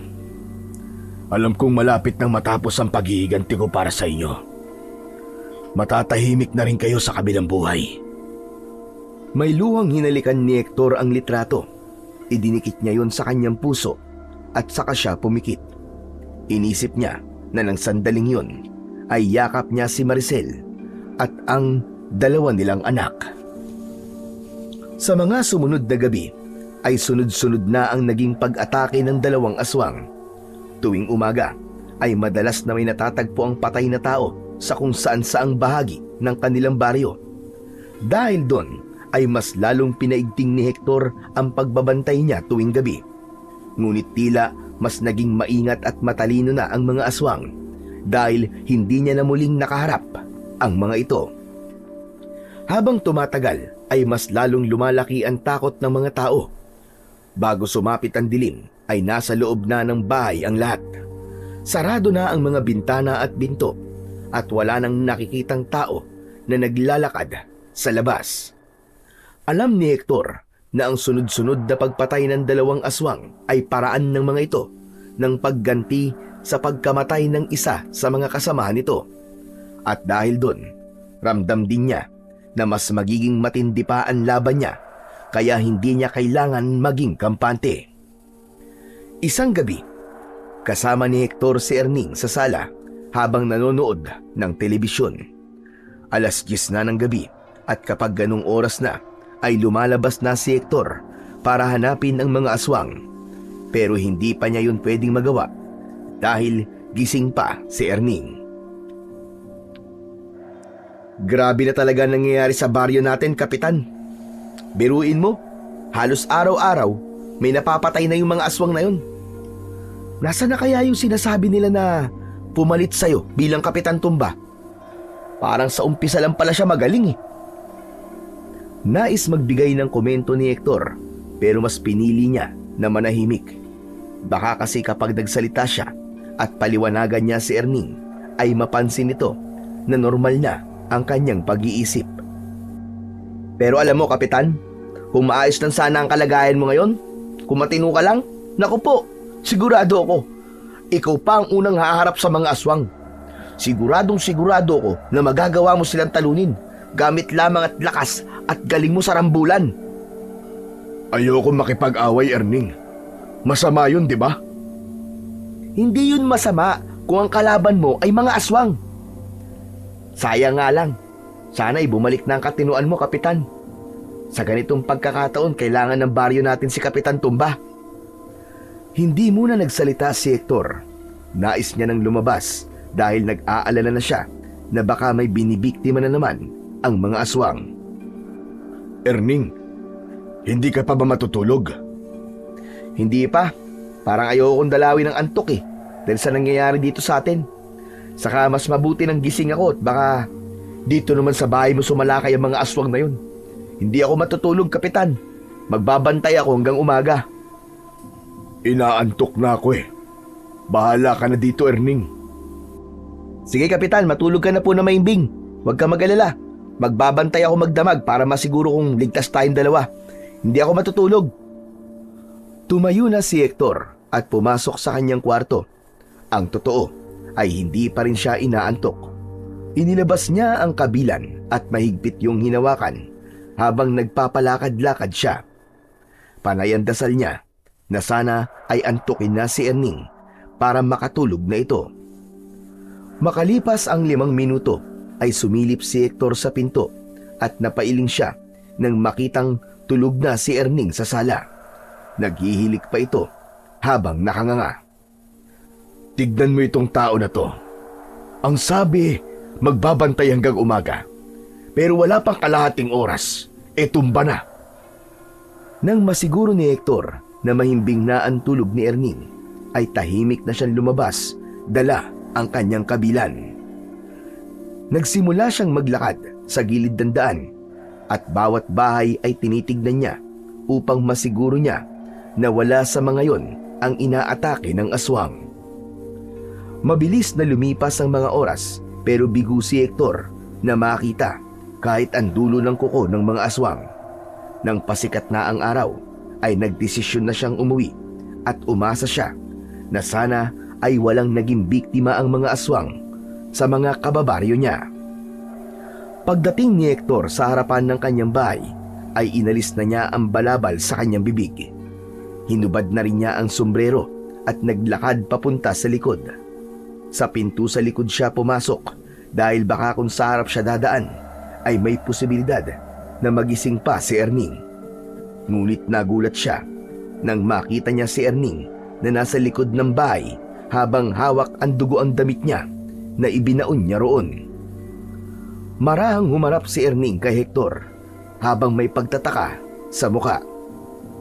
Erning, bakit mo hawak yan? Hindi ba, Kapitan?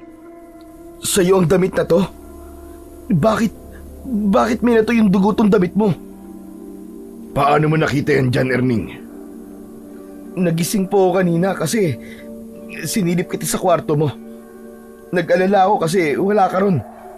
Akala ko ay nandito ka sa likod.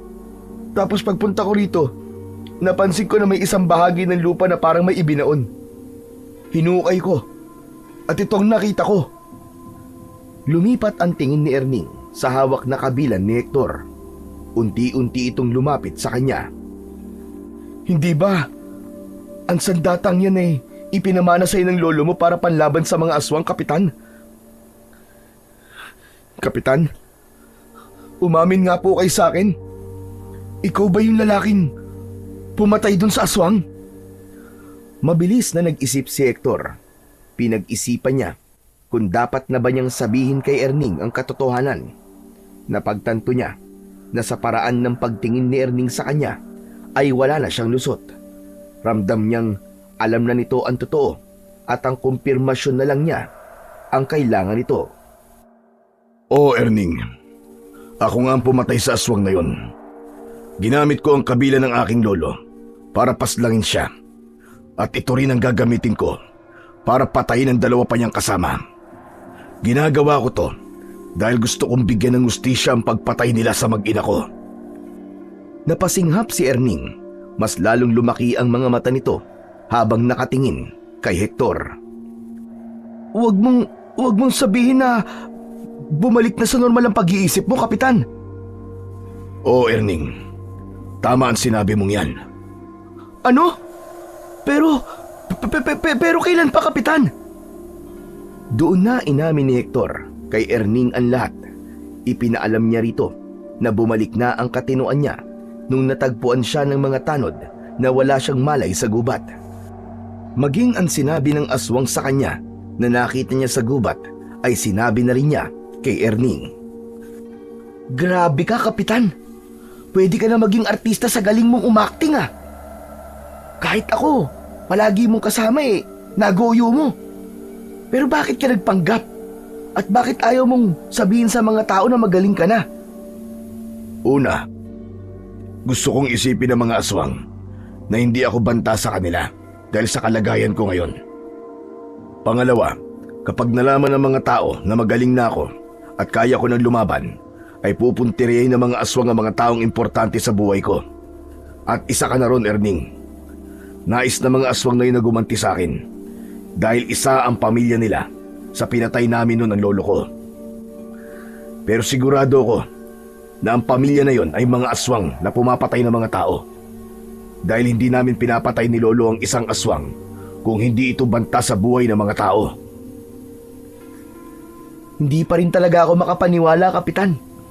Mas lalo tuloy kitang naging idol. Maraming salamat, Erning. Pero nakikiusap ako sa'yo na sa ating dalawa na lang itong mga nalaman mo. Alam mo ang pwedeng mangyari kapag may ibang nakaalam at kumalat sa baryo natin na magaling na ako. Promise, Kapitan. Wala akong pagsasabihan ito. Pero, Kapitan, hanggang kailan mo ililihim sa mga tao na magaling ka na? Hanggang buhay pa ang dalawang aswang na pumatay sa mag-iina ko. Kahit paano ay nagpasalamat pa rin si Hector na si Erning ang nakatuklas ng kanyang sikreto. Sigurado siya na mapagkakatiwalaan niya ito. Ngunit hindi pa rin nawala ang kaba sa kanyang dibdib, lalo na't labis nang mailap ang mga aswang at hindi niya na nakakaharap ang mga ito. Alam niya na habang buhay pa ang mga kalaban niya, ay patuloy na madaragdagan ang mga taong magiging biktima ng mga ito. Nagpatuloy pa rin si Hector sa pagpapanggap sa harap ng mga tao sa baryo na wala siya sa kanyang sarili. Madalas ay nakaupo lang siya sa harap ng kanilang bahay at nakatitig sa kawalan habang ang ilang mga tao ay dumaraan at umiiling-iling na lamang. Alam ni Hector na iniisip ng mga ito na wala na talaga ang dating Kapitan Tumba na hinahangaan ng marami. Sa loob-loob naman niya ay mas mainam na maniwala ang lahat na hindi pa siya magaling upang makagalaw siya sa gabi nang walang nakapapansin. Tuwing gabi, lumalabas pa rin siya para sa kanyang misyon na hanapin at patayin ang dalawang aswang. Ngunit hindi na niya kailangang hintayin na makatulog pa si Erning dahil alam na nito ang kanyang sikreto. Minsan pa nga, kapag nagsasanay si Hector sa likod ng bahay sa paggamit ng kabilan, ay pinapanood siya ni Erning. At sa bawat hampas, taga at saksak niya ng kabilan sa hangin, ay lalong lumalalim ang determinasyon niya at ang pangako niyang hindi siya titigil hanggat may aswang pang malayang nakakapaminsala sa kanilang buong baryo. Isang gabi, muling naghanda si Hector para sa paghahanap niya sa mga aswang. Siniguro niya na bagong hasa at matalim ang kabilan. Isunuot na rin niya ang kanyang sombrero at balabal bilang pantakip sa kanyang bibig. Sa paglabas niya sa kanyang kwarto ay naabutan niya si Erning sa sala na nanonood ng telebisyon. Erning, ikaw na muna ang bahala dito sa bahay. Huwag ka nang lumabas dahil delikado. Kapitan, naisip ko lang po na baka pwede pong samahan kita sa pagroronda para dalawa tayong naghahanap dun sa mga aswang. Hindi na kailangan, Erning. Kaya ko na itong mag-isa dahil nasa akin naman tong kabilan. Isa pa, baka may ibang makakita na magkasama tayo. Paniguradong malalaman nila na ako pala ang pumatay dun sa aswang. Eh di, magdi-disguise din ako, kagaya po ng ginagawa niyo, Kapitan. Wag na, Erning. Dito ka na lang. Baka kung ano pang mangyari sa'yo kapag sumama ka sa akin. Ewan ko, Kapitan ha, pero parang bigla akong kinabahan eh. Pakiramdam ko ay merong masamang mangyayari ngayon eh. Simula nung sumalakay ang tatlong aswang na yun dito sa baryo natin, ay talaga namang may nangyayaring masama na tuwing gabi. Kaya nga, mas lalo kong pinapaigting ang paghahanap sa natitirang dalawang aswang para bumalik na ang lahat sa normal at para maipagiganti ko na rin ang mag-iina ko. Sige na, Erning. Kailangan ko nang umalis. Yung mga bilin ko, huwag mong kakalimutan. Kapi, Kapitan. Mag-iingat ka po. Tumango si Kapitan Hector at naglakad na siya papalapit sa pinto. Nang hawakan niya ang seradura ng pinto, ay may kakaibang kaba na gumapang sa dibdib niya. Sandali siyang natigilan na para bang may bumubulong sa kanya na wag na siyang lumabas sa araw na yun. pero mas pinili pa rin niyang buksan ang pinto. Muli siyang natigilan nang may nakita siyang dalawang lalaking nakatayo sa harapan ng kanyang bahay. Ang isa ay naninigarilyo at itinapon nito ang sigarilyo nang makita siya. Ngumisi ang lalaki kay Hector. Kumusta ka na, Kapitan Hector? Siguro naman natatandaan mo pa ako. Ikaw yung aswang na nakita ko sa gubat. Ikaw ang isa sa pumatay sa mag-iina ko. Mabuti naman at nagpakita ka na sa akin. Dahil nalaman ko na ikaw ang pumatay sa kapatid ko. Alam mo ba na hindi kami nagpapakita sa'yo dahil sinusundan ka namin. Nung nakaraang gabi, nakita at narinig namin ang lahat ng pag-amin mo sa kasama mo sa bahay. Napakahusay mo talaga, Kapitan Tumba. Dapat ay tinatawag ka na rin Kapitan Mapagpanggap. Ang dami mo pa sinasabi. Tapusin na natin ito ngayong gabi. Pinaikot ni Hector ang kabilan sa kanyang kamay. Lumabas siya ng bahay at inihanda niya ang sarili sa magiging laban niya sa dalawang aswang. Sa pagkakataon na yon ay inalis na niya ang kanyang sombrero at balabal dahil wala nang dahilan para itago niya kung sino siya. Mabilis na nagbago ang anyo ng dalawang lalaki. Sa isang kisap mata ay naging aswang ang mga ito. Kitang-kita ni Kapitan Hector ang galit sa mga mata ng dalawang aswang na para bang hindi hahayaan ng mga ito na hindi siya mapapaslang sa gabing yon. Sayang at hindi mo nakita ang takot at pagmamakaawa na mag-iina mo habang unti-unti namin silang pinapatay. Paulit-ulit nilang tinatawag ang pangalan mo. Humihingi sila sa iyo ng tulong pero wala kang nagawa. Umiim ang bagang ni Hector.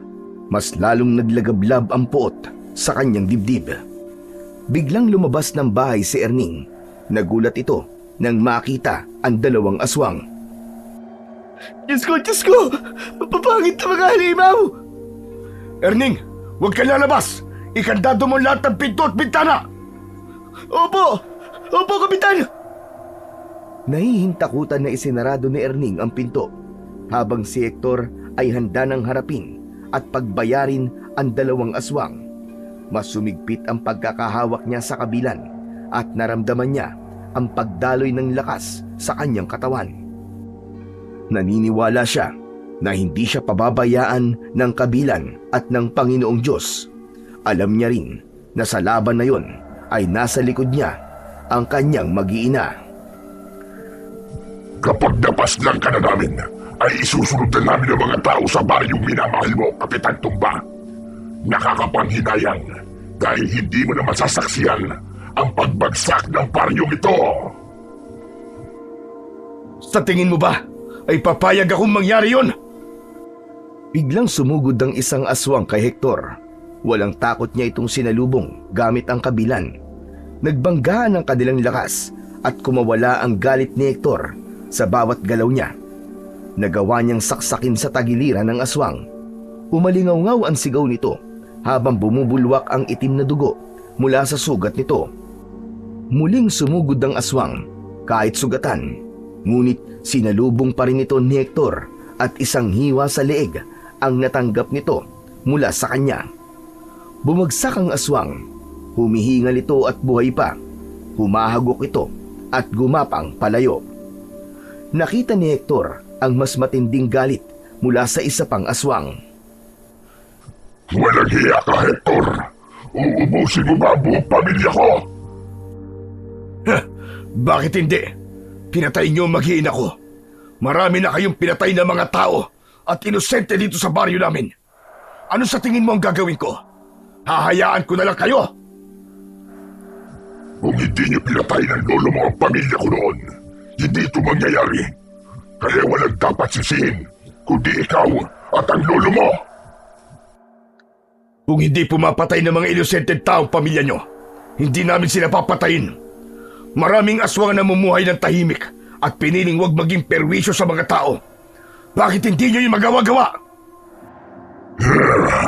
Wala kang pakialam sa paraan ng nais namin mabuhay.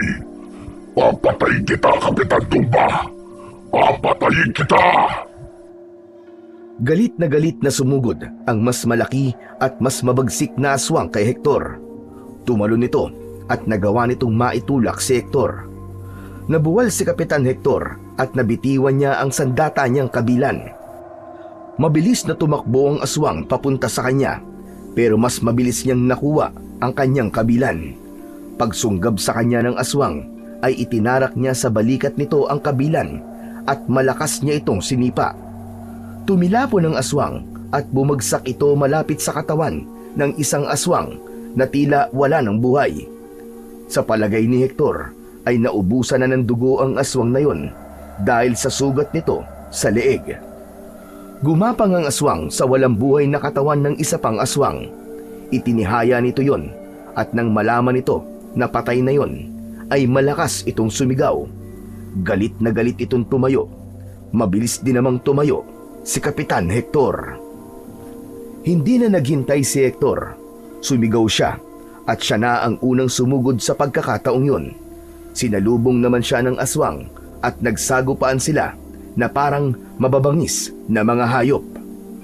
Mabilis ang mga galaw ng aswang at muntik nang bumaon ang matutulis nitong mga kuko sa lalamunan ni Hector. Yumuko siya, sabay bigay ng malalim na hiwa sa tiyan ng aswang. Umagos ang maitim na dugo, ngunit hindi ito tumigil sa pag-atake. Hanggang sa napasigaw si Hector sa sakit nang makalmot siya ng aswang sa kanyang dibdib. Gumanti naman siya at sinaksak niya sa hita ang aswang, kaya napaluhod ito. Malakas na sinipa ni Hector sa muka ang aswang, pero hinawakan nito ang paa niya. Ngumanga ng malaki ang aswang at buong puwersa nitong kinagat ang binti niya. Sinamantala ni Hector ang pagkakataon na yon. Hinayaan niya na bumaon ang mga pangil nito sa kanyang laman. Hinawakan niya ng dalawa niyang kamay ang kabilan at itinarak niya yon sa ibabaw ng ulo ng aswang. Naramdaman ni Hector ang unti-unting pagkawala ng puwersa mula sa mga pangil ng aswang hanggang sa tuluyan na itong bumagsak sa lupa habang nakadilat ang namumulang mga mata. Habol ni Hector ang kanyang paghinga at nang sandaling yon ay tila unti-unti nang lumuwag ang kanyang paghinga. Lumabas na rin si Erning sa bahay nang may tuwa sa muka. Nakangiti itong lumapit sa kanya at tinapik si Kapitan Hector sa braso. Hanip ka talaga, Kapitan Tumba! Wala ka pa rin kakupas-kupas! Maraming salamat sa kabilan, Erning. Kung wala ito, malamang ay hindi ako mananalo laban sa dalawang aswang. Pero kung ibang tao ang gumamit ng kabilan, Kapitan, baka hindi rin nila matalo ang mga aswang. Talagang ikaw ang nakatakdang tumapos sa mga yan. Sa wakas, hindi na rin kami matatakot lumabas tuwing gabi. Wala na ang mga aswang. Pinatumba na ni Kapitan Tumba. Sa gitna ng pag-uusap ni Hector at Erning ay may kakaibang naramdaman si Hector. May mainit na hangin na dumaan sa batok niya. Bago pa man siya makalingon, ay sinunggaban na siya ng aswang sa likod niya. Sumampa ito roon at mahigpit siya nitong hinawakan. Hayop ka! Buhay ka pa pala! Bakit? Sa tingin mo ba ay mapapatay mo ko ng ganun-ganun lang? Isasama kita sa kamatayan, Kapitan Tumba! Naramdaman ni Kapitan Hector ang matatalim na pangil na bumaon sa gilid ng kanyang leeg. Napasigaw siya sa sakit habang sinusubukang kumawala. Napaatras si Erning sa gulat, ngunit agad din itong kumilos. Dinakma nito ang aswang sa balikat at pilit itong hinihila palayo kay Kapitan Hector. Nang maalis ni Erning ang aswang sa likod ni Kapitan Hector, ay mabilis niyang hinarap ang aswang at walang pag-aalinlangang itinarak niya sa tapat mismo ng puso nito ang kanyang sandatang kabilan. Paghugot niya nun ay binitiwan na ni Erning ang aswang at bumagsak ito sa lupa. Kapitan, sigurado ka bang patay na ang hayop na yan? Baka bigla na naman niyang bumangon, ha? Ayos na, Erning. Sigurado kong patay na yan. At kahit ilang beses pa siyang mabuhay, paulit-ulit ko rin siyang papatayin. Sinipa-sipa pa ni Erning ang aswang, ngunit hindi na talaga yon gumalaw. Muling sumilay ang saya sa mukha ni Erning. Nagsisisigaw ito na patay na ang mga aswang. Nagising ang mga tao sa kani-kanilang mga bahay at halos magkakasabay na lumabas sa kanilang mga tahanan. Laking gulat ng mga tao nang makita ang dalawang walang buhay na mga aswang sa harapan ng bahay ni Kapitan Hector. At mas lalong hindi makapaniwala ang mga yon nang malaman na ang pumatay sa dalawang aswang ay ang kapitan na inakala ng mga ito na wala na sa sariling katinuan. Pagsapit ng umaga ay nagtungo si Kapitan Hector sa sementeryo kasama si Erning. May dala siyang bulaklak para sa kanyang mag-iina. Nang nasa tapat na siya ng puntod ni na Maricel, ay lumayo muna si Erning upang bigyan siya ng privacy. Ipinatong ni Hector ang mga bulaklak sa lapida at umupo siya sa tabi. Isa-isang hinaplos ni Hector ang lapida ni na Maricel, Jojo at Limuel. Kasunod nun ay ang pagdaloy ng luha sa magkabilaan niyang pisngi. Sana ay tahimik na kayong tatlo kung nasan man kayo. Hindi na maibabalik pa ang buhay nyo kahit napatay ko na ang mga aswang na kumuha ng buhay nyo. Pero napagtanto ko na hindi ko lang sila pinatay para mabigyan kayo ng hustisya. Pinatay ko sila upang wala ng tatay, anak o ina na maramdaman ang naramdaman ko nung mawala kayo. Miss na miss ko na kayo. Huwag kayong mag-alala kasi pagpapatuloy ko ang buhay ko. Itutuloy ko ang pagprotekta sa baryo natin habang ako ay may lakas pa at nabubuhay. Hinayaan ni Hector na dumaloy ang kanyang mga luha. Kahit pa sabihin na siya si Kapitan Tumba, ay tao pa rin siya. May emosyon at damdamin pa rin siya. Naniniwala siya na ang pag-iyak at pagluha ay hindi indikasyon na mahina siya, kundi ito ay isang patunay na matapang siyang harapin kung ano ang totoo niyang nararamdaman. Makalipas ang ilang sandali, ay tumayo na si Kapitan Hector. Pinunasan niya ang kanyang luha gamit ang likod ng kanyang kamay. Lumapit na si Erning sa kanya at inakbayan siya. Tahimik silang naglakad pa uwi sa bahay. Pagdating nila sa bahay ay nagulat sila sapagkat maraming tao ang naroon. Lahat ay humingi ng tawad kay Kapitan Hector dahil sa paglayo ng mga ito at panghusga sa kanya nung panahon na lugmok siya sa kalungkutan at wala siya sa sariling katinuan. Isang matamis na ngiti ang pinakawalan ni Kapitan Hector bago siya nagsalita sa harap ng napakaraming tao. Ang totoo niyan mga kasama, wala kayong dapat na ihingi ng tawad sa akin. Hindi ako nagtanim kailanman ng galit sa inyo. Sa totoo lang, naiintindihan ko kung bakit naging ganun kayo sa akin. Sino ba naman ang maniniwala sa isang taong mistulang wala na sa sarili? Pero ngayon, nagbabalik na ako bilang kapitan ninyong lahat at bilang si Kapitan Tumba. At habang may hininga pa ako, ay hindi ako titigil sa pagprotekta sa inyo.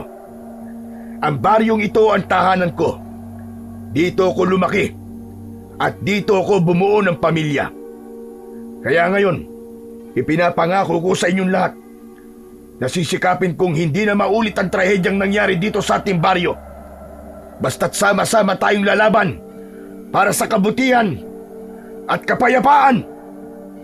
Isang masigabong palakpakan ang natanggap ni Kapitan Hector matapos niyang magsalita. Sa kauna-unahang pagkakataon, simula nang mawala ang kanyang mag-iina, ay nagawa niyang muling ngumiti nang hindi pilit. Para sa kanya, nawalan man siya ng mahal sa buhay, ay marami pa ring dahilan para mabuhay siya at hindi niya hahayaan na ang isang malaking dagok sa buhay niya ang magpapabagsak sa kanya. Makalipas ang ilang buwan, ay unti-unting bumalik ang katahimikan sa baryo ni na Kapitan Hector. Wala nang naiulat na pag-atake ng mga aswang at muling naging payapa ang gabi ng lahat. Si Kapitan Hector, sa kabila ng sugat sa kanyang puso, ay muling nagpatuloy sa kanyang tungkulin bilang kapitan. Bagamat masakit, ay tuluyan niya nang natanggap ang pagkawala ng kanyang pamilya. Habang ang kabilang naman ay nanatili sa kanyang pangangalaga, nangako siya sa kanyang sarili na patuloy niyang ipagtatanggol ang baryo nila laban sa kasamaan at habang buhay niyang dadalhin ang pangalan na Kapitan Tumba.